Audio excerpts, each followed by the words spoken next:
Chapter 9. The Queen of the Field Mice.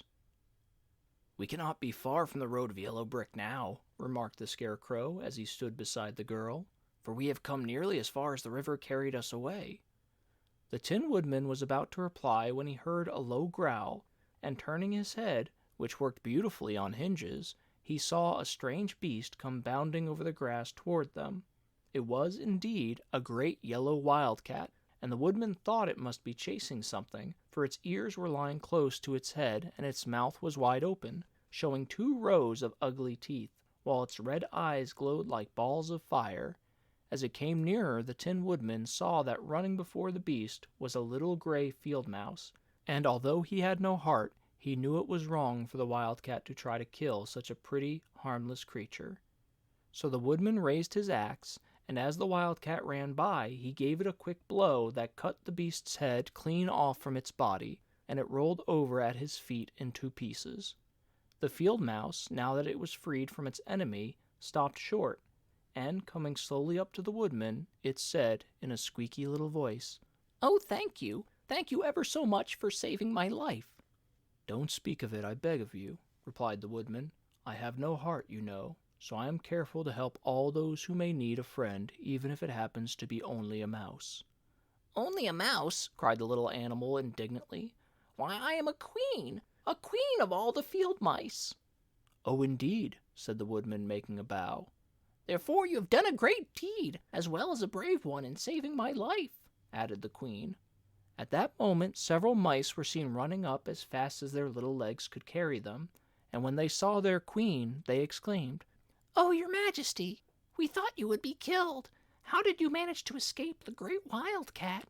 They all bowed so low to the little queen that they almost stood upon their heads.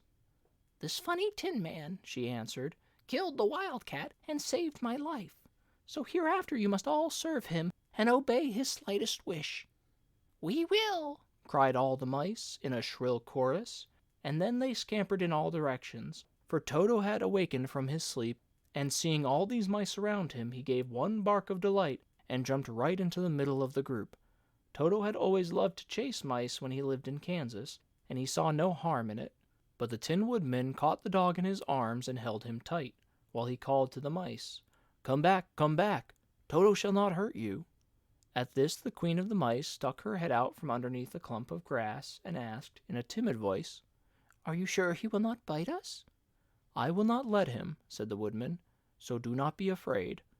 One by one the mice came creeping back, and Toto did not bark again, although he tried to get out of the Woodman's arms, and would have bitten him had he not known very well he was made of tin. Finally one of the biggest mice spoke. "Is there anything we can do?" it asked, "to repay you for saving the life of our queen?"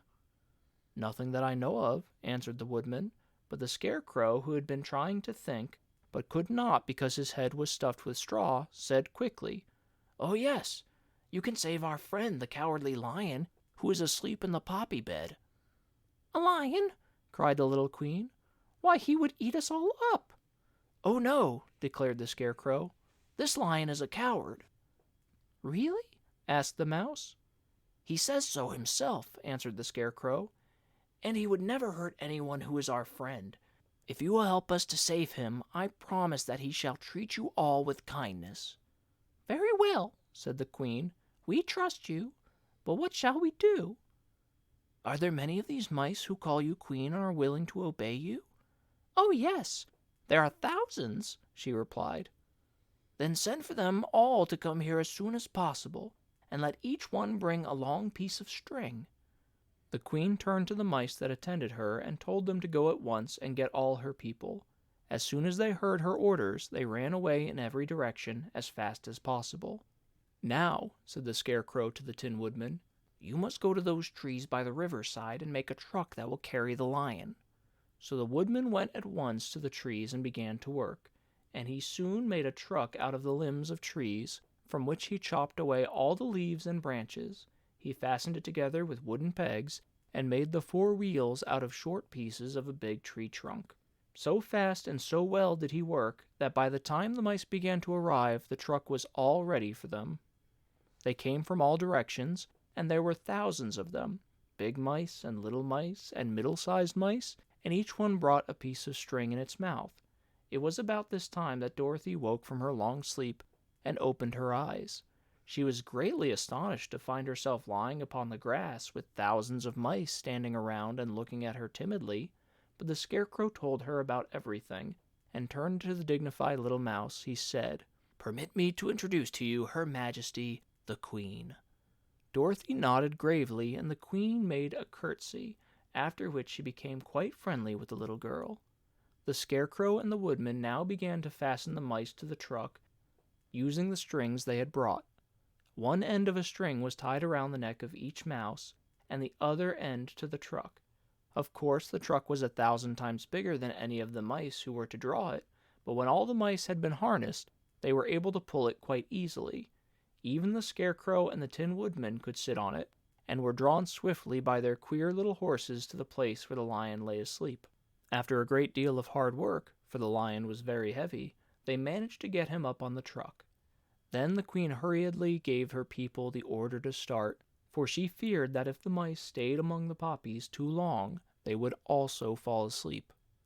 At first the little creatures, many though they were, could hardly stir the heavily loaded truck. But the Woodman and the Scarecrow both pushed from behind, and they got along better. Soon they rolled the lion out of the poppy bed to the green fields, where he could breathe the sweet, fresh air again, instead of the poisonous scent of the flowers. Dorothy came to meet them and thanked the little mice warmly for saving her companion from death. She had grown so fond of the big lion she was glad he had been rescued. Then the mice were unharnessed from the truck and scampered away through the grass to their homes. The Queen of the Mice was the last to leave. "If you ever need us again," she said, "come out into the field and call. We shall hear you and come to your assistance. Goodbye." "Goodbye," they all answered, and away the Queen ran, while Dorothy held Toto tightly lest he should run after her and frighten her. After this they sat down beside the lion until he should awaken, and the Scarecrow brought Dorothy some fruit from a tree near by, which she ate for her dinner.